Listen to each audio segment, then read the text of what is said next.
सानहा mall road Lahore ने पूरे शहर को खून के आंसू रुला दिए। दहशतगर्दी ने कई घरानों में सफ़े मातम बिछा दी।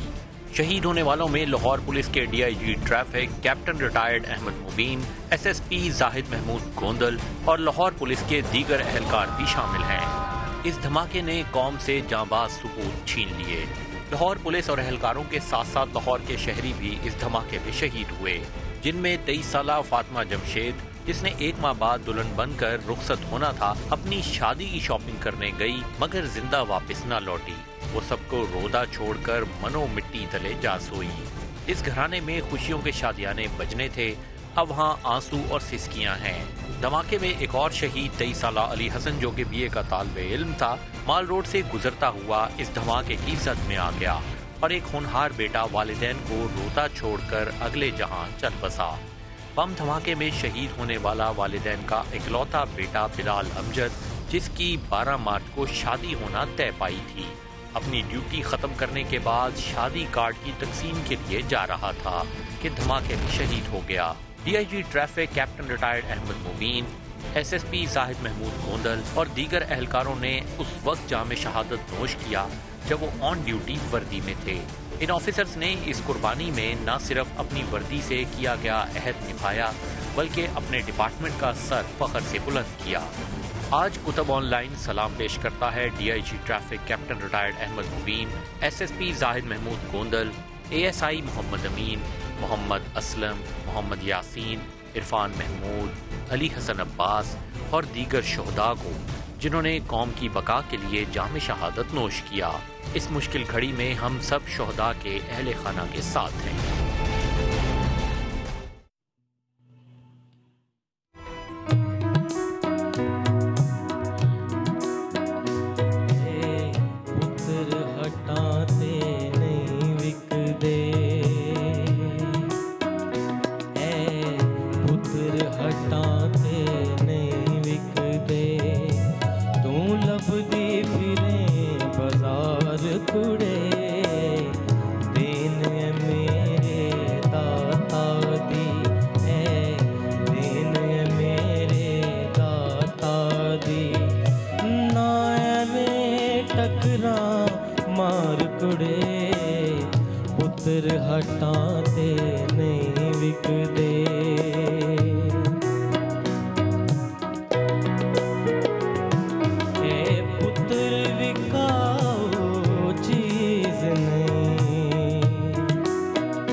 बिस्मिल्लाहिर्रहमानिर्रहीम। अल्लाहुम्मा सल्ली अला मुहम्मद व आलि मुहम्मद रब्बि इश्रह ली सदरी व यस्सिर ली अमरी वहलुल उक़दतम मिन लिसानी यफ़क़हू क़ौली आमीन। ख़वातीन हज़रात, आप देख रहे हैं कुतुब ऑनलाइन और मैं हूँ बिलाल कुतुब। और आज हम उस जगह से, उस शहादत की जगह से आपसे मुखातिब हैं जहाँ पे लाहौर में चंद रोज़ कबल इंतहाई भयानक किस्म का धमाका हुआ, लेकिन इस धमाके ने इस कौम को किस तरह इकट्ठा किया।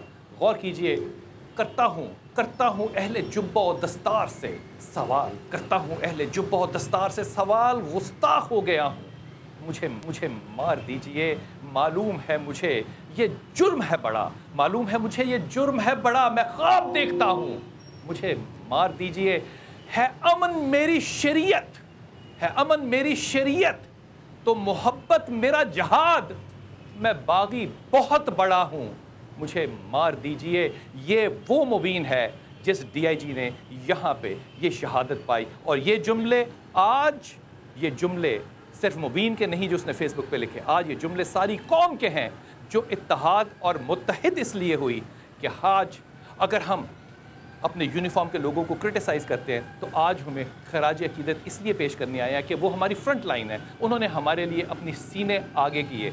ये भी किसी के बाप हैं, ये भी किसी के बेटे हैं, ये भी किसी के शौहर होंगे। आज इनके बच्चे जो हैं वो भी यतीम हुए हैं, इनकी बीवी भी कोई बेवा हुई होगी, इनके घर में भी मातम बिछा होगा, इनके घरों से भी जनाजे उठे होंगे। ये वो लोग हैं जिन्होंने अपने लिए नहीं, इस मुल्क के लिए, इस्लाम के लिए और मेरी और आपकी आइंदा आने वाली नस्लों के लिए अपने आज को कुर्बान किया। यहाँ पे कैप्टन अहमद मुबीन का जिक्र, एसएसपी जाहिद महमूद का जिक्र, अली हसन का ख़ानदान जो 23 साल का धर्मपुरे का रहने वाला नौजवान, फातिमा जमशेद का जिक्र, और फिर बिलाल अमजद जस्ट अपनी शादी के कार्ड बांटने के लिए आया हुआ था। यहाँ पे असलम सिपाही, यासीन सिपाही, इरफान और अमीन खान जो कि ASI थे, इंसानों ने शहादत ली और वो शहादत मेरे और आपके लिए ली। ख़वातीन हज़रात, आज इनको हम खराज अक़ीदत और अपना सलाम पेश करेंगे कुतुब ऑनलाइन से और समा के प्लेटफॉर्म से। और मेरे साथ आज बहुत से मेहमान भी हैं, हम इंतज़ार कर रहे हैं कि इबादत नसार जो हैं वो भी हमारे साथ होंगे इंशाअल्लाह। और बहादुर साहब हमारे साथ हैं, हमारे साथ ज़ीशान मलिक हैं। ज़ीशान, बहुत शुक्रिया आप हमारे साथ हैं। जहांगीर, बहुत शुक्रिया, आप रिपोर्ट करते हैं हमेशा की तरह। अहमद ख़ान साहब जो कि तर्जुमान हैं पंजाब हुकूमत के, आप भी हमारे साथ हैं।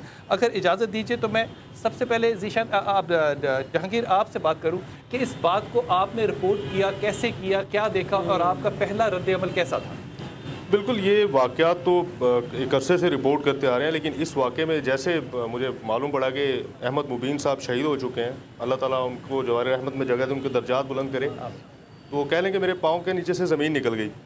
क्योंकि कुछ दिन पहले ही अहमद मुबीन साहब को मैं मिल के आया था, एक रिपोर्ट के सिलसिले में उनसे मेरी मुलाकात हुई, बड़े मुस्कुराते हुए चेहरे के साथ मिले हैं। ये दूसरा टर्न्योर था उनका लाहौर में, और SSP जाहिद महमूद गोंदल के साथ इस धमाके से 2 रोज़ कबल मेरी मुलाकात ग्रीन टाउन में हुई। एक वारदात में वो आए, पहली मुलाकात, और बड़ी ही सॉफ्ट लहजे के साथ वो अपने सबॉर्डिनेट्स को डील कर रहे हैं, उनके साथ मुलाकात कर रहे हैं। अनएक्सपेक्टेड होती हैं कुछ चीज़ें, वो यहाँ पर अक्सर ऐसे नहीं देखने में आते, ऐसे देखने में अफसर नहीं आते। जहांगीर, ये ऐसा अफसर था जो कि अल्लाह से मोहब्बत करता था, अल्लाह के रसूल से मोहब्बत करता था, उनकी औलादों से मोहब्बत करता था, बिल्कुल, और इंतहाई आजिज़ और नरम दिल वाला शख्स था। और मैं गवाही इस बात की आपको दे रहा हूँ कि एक ऐसा शख्स जो कि इनका सबॉर्डिनेट था, उसने कहा कि हज़रत जब तक ये हैं लाहौर के अंदर लाइसेंस ट्रैफिक के बनाने के लिए आपको लाइन में लगना पड़ेगा, चाहे आप प्राइम मिनिस्टर के बेटे हैं। ये बात जो है ये आप कहीं और सुनते नहीं हैं। अगर ये ऑफिसर्स हमारे इतना इंसाफ करने वाले हैं तो यकीन कीजिए फिर इस बात पे तसल्ली होती है कि इस मुल्क ने बहुत अच्छे बेटे पैदा किए हैं। जवाहर साहब, इस मामले को आप एक आम शहरी की हैसियत से, एक मौलम की हैसियत से किस तरह से देखते हैं? बिस्मिल्लाहिर्रहमानिर्रहीम। सबसे पहले कौम के इन मुआफ़िज़ों को खराज अक़ीदत जिन्होंने कौम की जान बचाने के लिए अपने खून का नजराना पेश किया है, अल्लाह ताला इस कौम को मुत्तहिद किया, अल्लाह ताला इस कौम को जगाया, गरीब के रहमत फरमाए। लाहौर इस चौक ने बहुत बड़े बड़े इज्तिमा देखे हैं, लेकिन इस तरह का इज्तिमा कि जिसमें इतने लोगों की जानें चली गईं, सारी कौम को सोगवार कर गया, कौम को मुत्तहद कर गया। मैं समझता हूँ एक नई लहर बिलाल कुतुब साहब फिर लग रही है कि दुश्मन ने हम पे चारों तरफ से हमला किया, लाहौर, पेशावर, कोयटा, कराची। दुश्मन एक दफ़ा फिर काफ़ी मार खाने के बाद ज़रब-ए-अज़ब में और दहशत गर्दी के ख़िलाफ़ जो हमारी जंग थी उसमें मार खाने के बाद एक दफ़ा फिर दोबारा हम पे हमलावर हुआ है। हमारे सियासतदानों को, फोर्सेस को और सारी कौम को मुत्तहद होकर उसका मुकाबला करना है, उसे रोकना है। जिस रास्ते से भी वो आ रहा है उसका रास्ता बंद करना है ताकि आइंदा हमारी आने वाली नस्लें जो हैं महफूज हो जाएं, बाकी जो लोग हैं वो महफूज हो सकें। जो हमारे ड्यूटी पे खड़े हुए लोग हैं बेचारे, जो सारा दिन कुर्बानी देते हैं, वो महफूज हो जाएँ। हमें आपके आज आपकी तरफ से इस प्रोग्राम के ज़रिए कौम को इत्तेहाद का मैसेज देना है। हज़रत, मैं इस बात को एक अदब से, आजिज़ी से, अपने दिल की अथर गहराइयों से कह रहा हूँ कि पुलिस जो होती है किसी भी मुल्क की हो, ज़ीशान मलिक साहब, किसी भी मुल्क की हो, वो बुनियादी तौर पे जंग की हालत में कभी नहीं होती। ये वाहिद मुल्क है जहाँ की पुलिस जो है वो हालत जंग में है, ये अमन के लिए होती है। लेकिन इस बात पे ज़रा गौर कीजिए कि दुख इस बात पे दुख तो मैं कह रहा हूँ, लेकिन फ़ख्र इस बात पे होता है कि जिस ऐसे मुल्क में हम रह रहे हैं जहाँ पे ऑफिसर्स जो हैं वो अपनी शहादत और नजराना जो है ये पेश करते हैं। टॉप रैंकिंग ऑफिसर्स अपना खून बहा के इस मुल्क की खिदमत कर रहे हैं और मुझे और आपको ये याद दिला रहे हैं कि हम जिस उम्मत के वारिस हैं उसको रखने वाले, उसकी इज्जत को बरकरार रखने वाले लोग अभी हम में मौजूद हैं।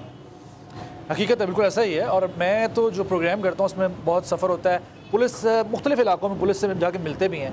यकीन करें बिलाल साहब, बड़ी मुश्किलात हैं इन लोगों को, और हम सलूट पेश करते हैं। 12-12 घंटे की ड्यूटी करते हैं, इनकी ईदें सड़कों पर होती हैं, इनकी जितने भी त्यौहार हैं वो ये सड़कों पर मनाते हैं, सलूट इनको है। लेकिन इनसे उस तरह से सलूक नहीं किया जाता, चाहे वो अरबाब इख्तियार हो, चाहे वो हम जैसे आम लोग हों, इनके साथ अच्छा सलूक नहीं करते। क्यों नहीं किया जाता ज़ीशान मलिक साहब? शायद इन्हें फॉर ग्रांटेड लिया गया है कि ये हमारी खिदमत के लिए, हमारी हिफाजत के लिए, हालांकि ऐसा नहीं है। ये लोग अपनी जानें हथेली पर रख कर अगर आते हैं तो ये हमें तहफ़्फ़ुज़ देने के लिए, हमारे बच्चों को तहफ़्फ़ुज़ देने के लिए। अब ये 2 तस्वीर जो आपने लगाई, इस तरह बहुत सारे शहीद हैं जिन्होंने अपनी ज़िंदगियाँ कुर्बान की हैं हमारे लिए, कि हम लोग सुकून से सो सकें, हमारे बच्चे एक महफूज माशरा उनको मिल सके, सड़क महफूज हो, घराने महफूज हो। होता है मलिक साहब, लेकिन गौर कीजिए कि ये वो सिपाही है जो कि ट्रैफिक कंट्रोल करने के लिए भी सड़कों पे अपने सिपाहियों के साथ खड़े रहते थे। ये किरदार आपको इस दुनिया में और किसी मुल्क में नजर नहीं आएगा जितना अजीज हमारे ऑफिसर्स अपने जवानों को अपने साथ रखते। बेशक बेशक, कम वसाइल में भी इतना तनदही से काम करना, ईमानदारी से काम करना, इस तरह के और बहुत से लोग हैं, बड़े अच्छे अच्छे लोग हैं। लेकिन अफसोस की बात फिर वही है ना कि अच्छे लोग रुखसत हो रहे हैं। मुबीन साहब हों, जाहिद गोंदल साहब हों, इससे पहले हमने देखा कि वज़ीर दाखिला थे शुजा खानज़ादा साहब, उन्हें भी शहीद किया गया। इस तरह एक लंबी फहरिस्त है। बिलाल साहब, 50 से 60 हज़ार अफराद ऐसे हैं जिन्हें शहीद किया गया दहशतगर्दी के खिलाफ इस जंग में। लेकिन मेरा सवाल फिर वही है कि क्यों, अब हुकूमत से भी मैं एक सवाल करना चाहूँगा कि क्यों 60% हमारे जो पुलिस के एहलकार हैं उन्हें VIP ड्यूटीज़ पर लगाया हुआ है? किस वजह से? वो अवाम के लिए, उन्हें तहफ़्फ़ुज़ देने के लिए, वो सिर्फ जो चंद VIPs हैं, जो चंद अशराफिया है, उसको तहफ़्फ़ुज़ देने के लिए नहीं है, वो आम आवाम के लिए हैं। ये एक सवाल, क्योंकि वो अपने दिल से नहीं कर रहे होते, वो भी चाहते हैं कि वो चंद खवास के लिए ड्यूटी देने की बजाय वो आम आवाम को भी तहफ़्फ़ुज़ दें, उसी तरह दें। और जब तक हम उन्हें एहसास तहफ़्फ़ुज़ नहीं देंगे, वो हमें जवाब में एहसास तहफ़्फ़ुज़, हम उनको एहसास तहफ़्फ़ुज़ नहीं देंगे। जी वाह वाह वाह, क्या खूबसूरत बात की। लेकिन मैं आपसे ये बात अर्ज़ करूँ कि हमारी वो पुलिस जो कि इंतहाई कम वसाइल में, सर्दी हो, गर्मी हो, ईद और रमज़ान हो, सड़कों पे खड़ी आपको नज़र आती है। मैंने ऐसा अफसर नहीं देखा जिसके जाने के बाद उसका एक आम सिपाही सड़क पे खड़ा हो कि उसके लिए आंसू बहा रहा हो। हज़रत, ये सवाल तो अहमद साहब ये बनता है कि अगर 60% पुलिस जो है वो तहफ़्फ़ुज़ दे रही है उन लोगों को जिनको कि शायद तहफ़्फ़ुज़ नहीं देना चाहिए, मुझे और आपको। नहीं, देखिए, मैं पहले अपनी बात शुरू करने से पहले जो आपके आज के इस प्रोग्राम का, मैं आपको भी इस पर आपका शुक्रिया अदा करता हूँ कि आपने जो नैरेटिव अभी देना शुरू किए है, कैप्टन अहमद मुबीन का, जाहिद गोंदल साहब का और हमारे जितने पुलिस के एहलकार इसमें शहीद हुए हैं, जो सिविलियंस, बिलाल की, अली हसन ने आपने बात की, इन सब का इस मुल्क को कौम पर कर्ज है। और ये जो दहशत गर्द है, ये मेरे और आपके सिर्फ खून का प्यासा नहीं है, ये आपके और मेरे निज़ाम हयात के पीछे, ये आपके और मेरे इस मुल्क को, कौम को सिर्फ इसलिए नहीं आके मारता कि उसने कुछ लोगों का खून बहाना, उसको ये सिलसिला ही कबूल नहीं जो आपको और मेरा है, जो आपको और मेरा निज़ाम हयात है, वो इसका दुश्मन है। और जो पुलिस, वापस आता हूँ, मैं आपसे बात करता हूँ, मैं छोटे से वक्फे पे जा रहा हूँ, वापस आता हूँ इस वक्फे से, और मैं बात ये करूँगा कि अगर हमारा ये नैरेटिव है कि ये हमारे बेटे हैं और इनका खून भी उतना ही सुर्ख है, तो फिर इन दहशत गर्दों को पिछले 15 साल में हुकूमत ने कौन सा नैरेटिव है जो देना था और नहीं दे सके? क्या ये बेटे ही हैं जो हमारे शहीद होते रहेंगे, या इस मुल्क में कोई ऐसा भी निज़ाम आएगा, कोई ऐसा भी हाकिम आएगा जो इनके जनाजे ना उठाए, इनकी खुशियों में शामिल हो? वक्फा लीजिए, वापस आए।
अपने बाहों में ले लिया होगा। अली तुम्हारी शुजाअत पे झूमते होंगे, हुसैन पाक ने इरशाद किया होगा। तुम्हें खुदा की रज़ाएं सलाम कहती हैं, राहे हक के शहीदों।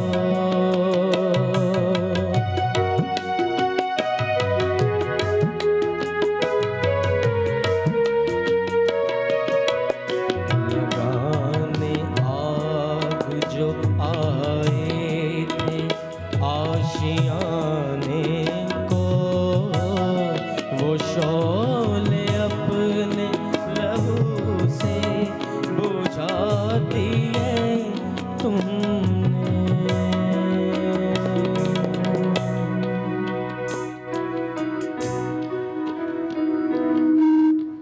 जो मौत बांटते हैं इन्हें जीने का है हक। मैं उम्मत मोहम्मद हूँ, मुझे मार दीजिए। वो बेटे वो बेटियाँ जो अपने माँ बाप का सहारा थी, अपने माँ बाप की हया थी, अपने माँ बाप की इज्जत थी, जिस बेटी का घर से डोली निकलना था उस बेटी का घर से जनाजा निकला। जिस बेटे ने अपने बाप से वादा किया था कि बाप मैं तेरे कंधे से कंधा मिला के खड़ा हूँगा, अब कब्र तक ये बाप अपने कंधे को खाली पाएगा। ये बेटे जो रुखसत हुए, इन्होंने इस कौम के माथे को सुर्ख रंग दिया है, एक फ़ख्र का रंग दिया है।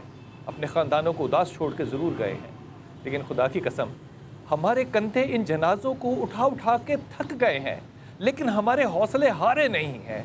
ये वो ख़ानदान है जो आज मेरे पास यहाँ मौजूद है, जिनके बच्चों ने अपने बापों से कुछ वादे किए, लेकिन वो वादे अधूरे रह गए, नामुकम्मल रह गए। आपका नाम? गुलाम अब्बास। आपके बेटे का नाम? अली हसन अब्बास। कितनी उम्र थी बेटे की? यही 22 से 23 साल। मैंने अपनी ज़िंदगी में ऐसे शुहदा देखे हैं और इन आँखों ने देखे हैं जिनको 72 घंटे हो गए, लेकिन जब उनके कफन का चेहरा उनको देखा, कफन उठाया, तो खुदा की कसम उनके गालों में से अभी भी ज़ख्म के खून जो हैं वो टपक रहे थे, जो कि नामुमकिन है। आप उनकी वालदा हैं, आप उनकी वालदा हैं। आपने कैसे लिया बेटे की शहादत को?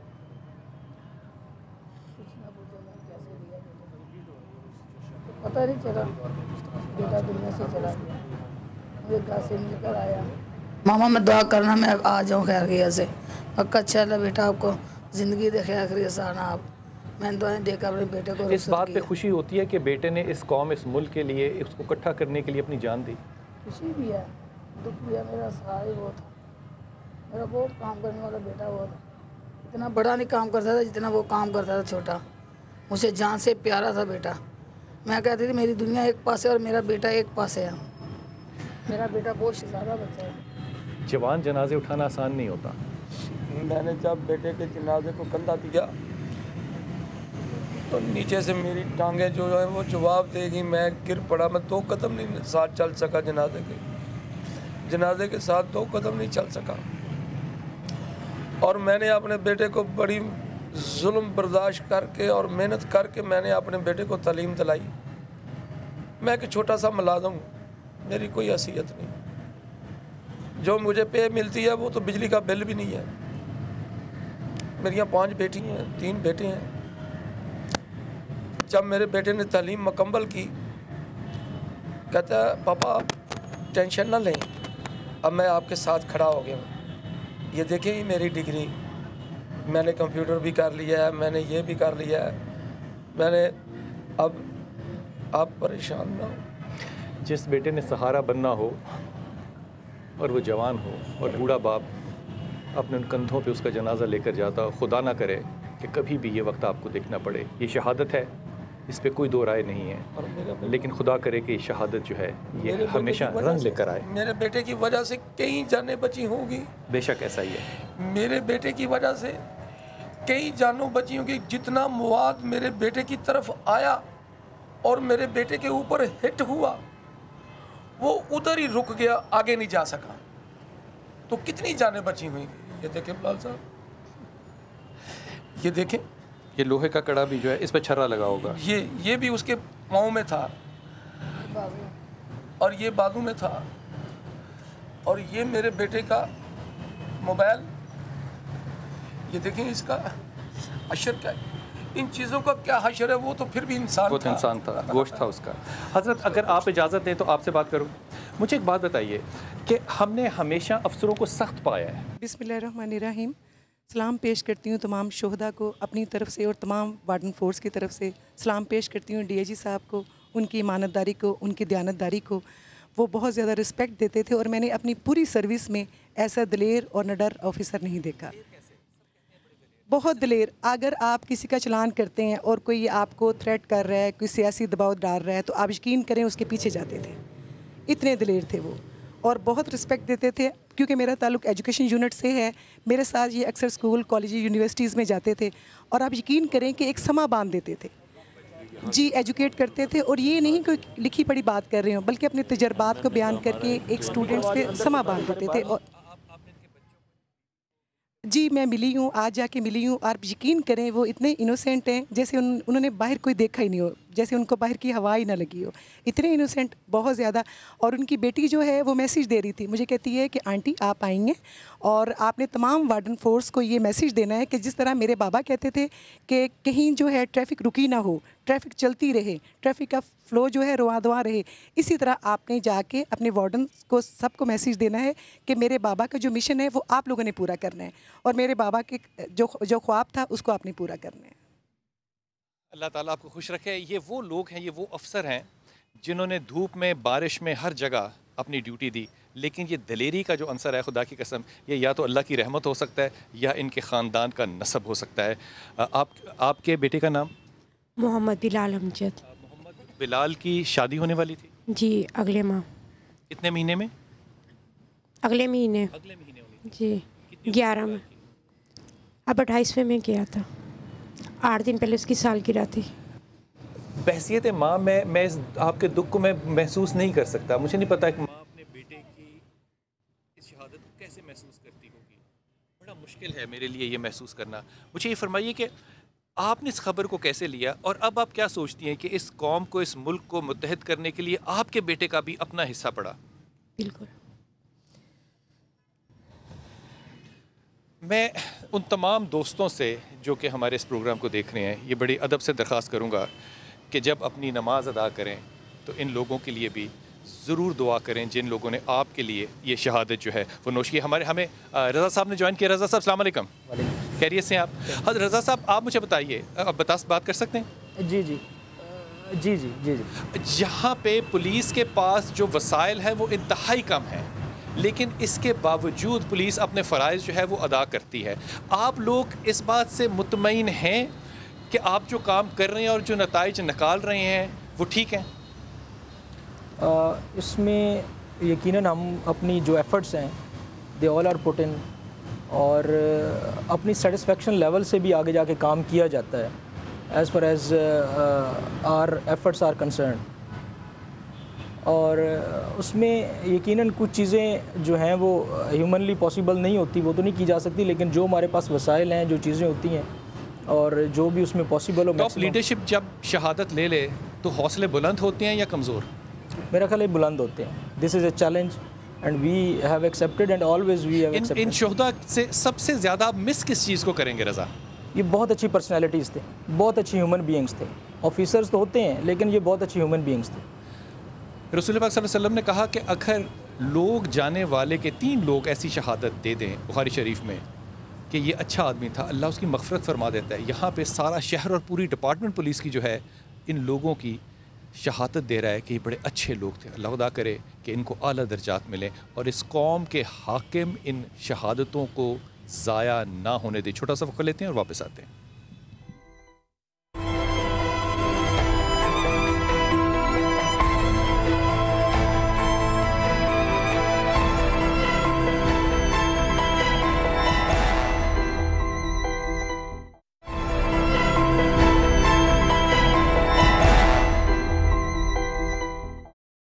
मलिक साहब, जब आप खाकी वर्दी में या काली वर्दी में जिससे भी बात करें ना, तो इन लोगों के हौसले इतने बुलंद होते हैं कि ये अपनी वसाइल की कमी को भी बहुत एहतियात के साथ इस पर गुफ्तगू करते हैं। लेकिन मैं ईमानदारी से आपको बता रहा हूँ, मैंने इन लोगों की इस्लामाबाद में बैरक्स बनाई हैं और मैंने जो इनके हालात देखे हैं, आप सोच नहीं सकते कि शायद एक जो ना घर में ना रहने वाला शख्स जो है ना, जो सड़कों पे रहता है, शायद उसके पास ज़्यादा आसान वसाइल हों। अगर आपने सुबह 6 बजे ड्यूटी पे जाना है तो आप 4 बजे उठ के गुसलखाने की लाइन में लगे हुए, मैंने इस्लामाबाद में लोगों को, सिपाहियों को देखा, ये फैसिलिटीज़ हैं। इसके बावजूद ये लोग राज़ी हैं। इन लोगों ने अपना काम किया है, फ़ौज अपना काम कर रही है, ये अपना काम कर रहे हैं।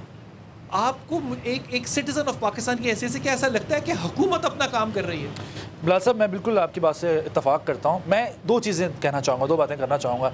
एक तो ये कि अगर इन बेचारे जो हमारे पुलिस वाले हैं, इनको ये तहफ़्फ़ुज़ आप दे देना कि इनके खुदा ना खास्ता शहीद होने के बाद इनके जो बच्चे हैं उन्हें रोज़गार मिलेगा, तालीम मिलेगी, इनकी जो बेवाएँ हैं उनको तहफ़्फ़ुज़ मिलेगा। अगर आप सिर्फ ये तहफ़्फ़ुज़ दे देना, वो जो खर्चे किए जा रहे हैं हुकूमत की जानिब से मुख्तलिफ़ चीज़ों पर, मुख्तलिफ़ बातों पर, सड़कें सब कुछ ज़रूरी है, ठीक है, लेकिन इंसानों पर पैसा लगाना सबसे ज़्यादा ज़रूरी है। अगर आप वो तहफ़्फ़ुज़ इनको दे देंगे ना, फिर देखेंगे कैसे आप मज़ीद अपनी ज़िंदगियाँ इसी तरह दाव पर लगाएंगे। और एक और बात मैं ऐड करना चाहूँगा, अमेरिका में 9/11 होता है, लंदन में 7 जुलाई का वाक़या पेश आता है, फ्रांस में दहशतगर्दी हुई, मुख्तलिफ जो ममालिक हैं वहाँ दहशतगर्दी हुई, लेकिन हमने देखा कि उन्होंने अपने निज़ाम को इतना मजबूत किया, सिक्योरिटी पे पैसे लगाए, अपनी पुलिस के अंदर रिफॉर्म्स लेकर आए, दोबारा वहाँ कोई दहशतगर्दी नहीं हुआ। बल्कि बड़ी खूबसूरत बात की हज़रत, ये मुझे बताइए कि ये जो थ्रेट था, ये लोगों के पास व्हाट्सएप पे मौजूद था कि ये थ्रेट जो है वो इतना ख़तरनाक और इतने, ये इन्फॉर्मेशन जब लोगों को, आम आदमी को, आम शख्स को, जिसके पास सिर्फ एक एंड्रॉयड है उसके पास अवेलेबल है, तो आपको कभी ऐसा शक नहीं हुआ कि हुकूमत के पास एंड्रॉयड नहीं है, उसकी खबर नहीं मिलती कि थ्रेट है?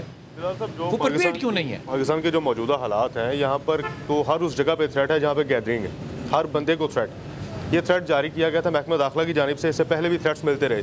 अब लोगों की भी अपनी रिस्पॉन्सिबिलिटी है। माल रोड की इसमें बात ये ज़रूरी है कि माल रोड पे लोगों को पता है कि दफ़ा 144 नाफिज है, यहाँ पे प्रोटेस्ट ना करें। दूसरा, मुबीन साहब का इंटरव्यू है, रिकॉर्डेड है, कि माल रोड पे एहतजाज ना करें, थ्रेट है, लोगों को कन्विंस करते रहे, वहाँ पे खड़े होकर इसको खत्म कर आते हैं। लेकिन उसके बावजूद ही यहाँ पर हजूर, हर शख्स जो है ना, वो सिविलियन हो या यूनिफॉर्म में हो, वो अपनी हैसियत से बढ़ के इस मुल्क के लिए करना चाहता है। लेकिन हम लोगों को हुकूमत की तरफ से वो तसल्ली क्यों नहीं होती कि हुकूमत भी इतने ही शहादतों के खून जो है वो अकीदत से और उतने एहतराम से देखे और आगे वो अमल करे? नहीं बिलाल साहब, मैं जो नेशनल एक्शन प्लान है, इसकी जो बेसिक असास थी, जो रूह थी इसकी, वो क्या थी कि एक नेशनल कंसेंसस बिल्ड किया जाए। अहमद मुबीन मेरा ज़िंदगी के बेहतरीन दोस्तों में से एक था जो शहीद हो गया। मेरे ज़िले में DPO पोस्टेड रहे।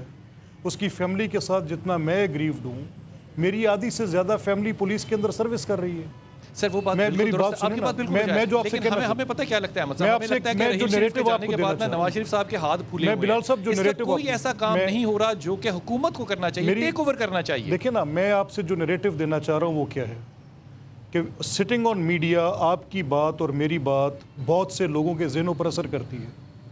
पहली बात, दिक्कत ये समझें कि हम हालत जंग में हैं और हमारा दुश्मन हम पे, मुझे तो इल्म है ना, और मुझे भी इल्म है, और मैं आपसे ये कह रहा हूँ कि जो हुकूमत करना चाह रही थी, जो असास थी नेशनल एक्शन प्लान की, वो एक कंसेंसस था विदाउट पॉइंटिंग फिंगर्स। अब मैं एक बात आपको पूरे यकीन से कहता हूँ कि पिछले 1 साल से मैंने मॉनिटर किया कि जो कुछ भी तहफ़्फ़ुज़ फराहम करने के लिए सूबा पंजाब में हो सकता है, बेस्ट रिसोर्सेज प्रोवाइड किए गए, बेशुमार कोमिंग ऑपरेशंस किए गए, बेशुमार लोगों को पकड़ा गया, बेशुमार दहशतगर्दी के नेटवर्क तोड़े गए। इसमें सिविल और अस्करी दोनों इदारे शामिल थे और इतनी ज़्यादा इस मुल्क के ऊपर यलगार थी। आज आप जो देख रहे हैं कि ये जैसे अभी उन्होंने कहा कि जहाँ कहीं पे उनको लोग नज़र आते हैं, 1 साल में हम ये समझ रहे करें कि ये जो अलिफ लैला की दास्तान है ना, ये सुन के हम बूढ़े हो चुके हैं। बात सुने, इसमें कोई हकीकत नहीं है ना, इस बात में हमें यकीन आता है। देखिए बात सुने, मैं आपको ऑन एयर ये कह रहा हूँ, मैं आपसे जिसको आप अलिफ लैला की दास्तान कह रहे हैं, ये मुझे ये बताइए कि जितनी सिक्योरिटी यहाँ पे खड़ी है, इससे आधी सिक्योरिटी अगर उन लोगों को जो हड़ताल पे थे उनके लिए खड़ी होती, या वो सिक्योरिटी जो कि हमारे VIPs के लिए है, जिनको कि मैं VIPs कहना भी नहीं चाहता, अगर वो अवेलेबल होते तो ये रिसोर्सेज एक आम आदमी के लिए होते। इसमें मैं, क्योंकि इसमें मेरा ये एरिया है, मैं इसका SP था, तो इसमें 3 रिज़र्व थी। यहाँ पे हमने मेरे ख्याल है कोई एक रिज़र्व लगी हुई, 20 और 25 पर्सनल और राइट नाउ इधर हैं। उस वक्त वहाँ पे 3 रिज़र्व स्टैंड बाई थी, ऑफिसर्स उसके अलावा थे, हमारे गनमैन और बाकी लोग उसके अलावा थे। डिप्लॉयमेंट मुकम्मल मौजूद थी और शायद यही वजह है कि कोई आगे नहीं जा सका। पुलिस जो है वो आगे खड़ी थी तो वो बहुत ज़्यादा आगे पेनिट्रेट नहीं कर सका। एसपी साहब, आगे और कहाँ जाना था? डीआईजी आपके शहीद हो गए, एसएसपी आपके शहीद हो गए, और आगे कहाँ जाना था? सीएम के घर में जाना था? नहीं, मैं ये एक जो चीज़ कहना चाहता हूँ वो ये है कि आगे एक बहुत बड़ा क्राउड था, बहुत बड़ा क्राउड था। तो बहरहाल ये है कि हमारी सिक्योरिटी उस वक्त 3 रिज़र्व्स थी इस फैसल चौक के लिए, जो कि बहुत ज़्यादा होती हैं। फैसल चौक हम हर रोज़ प्रोटेस्ट भुगताते हैं, तो उसमें 3 रिज़र्व्स मोर देन इनफ होती हैं, तो वो लगी हुई थी, मौजूद थी। और यकीनन उसमें कोई ऐसा इशू नहीं था कि कोई कमी थी। मेरा नहीं ख्याल कि उसकी वजह से कोई ऐसी बात है। हमने पूरी सिक्योरिटी लगाई हुई थी, पूरी चीज़ें लगाई। मैं एक आखिरी सवाल आपसे पूछूंगा हज़रत, ये आपने मिंबर पे बैठ के इसका जवाब देना है। पुलिस जो कहती है वो कि हम तैयार थे, सियासतदान कहते हैं कि हमें इल्म है, तो फिर शहादत जो है वो अवाम क्यों दे, वो हाकिम क्यों ना दे? मैं आपके तवज्जुह से एक सवाल हुक्मरानों से कर रहा हूँ कि यहाँ मुजाहरे रोज़ क्यों होते हैं, उनसे बातचीत क्यों नहीं की जाती? 10-10 दिन 15-15 दिन लोग धक्के खाते रहते हैं। यहाँ नर्सें आके गर्मी में बेहोश होती हैं, नाबीने धक्के खाते हैं, क्लर्क आते हैं, डॉक्टर आते हैं, और उनसे पहले बात क्यों नहीं की जाती? यहाँ पहुँचने से पहले हम हादसे का इंतज़ार करते हैं कि कोई हादसा होगा, कोई बड़ी शहादत होगी तो फिर उसके बाद बात करेंगे। हमारा तकब्बुर है, हम कुर्सी पे बैठ के अपने आप को फ़िरौन समझने लग जाते हैं। हमें चाहिए कि जब कोई कहीं मसला खड़ा होता है, हमारे इतने वज़ीर मशीर हमने बनाए हुए, कोई भेजें भाई, इनसे बात करें, जाके इनके मामला पहले हल कर लें, कबल इसके कोई हादसा हो जाए। यहाँ रोज़ मार रोड यहाँ बंद होता है, रोज़ मार रोड। ये आप तो दे रहे हैं, आप मेंबर से ये आवाज़ भी उठा सकते हैं, लेकिन ये हुकूमत के कानों तक पहुँचेगी या नहीं पहुँचेगी, इसके लिए तो आपसे दुआ की दरख्वास्त है।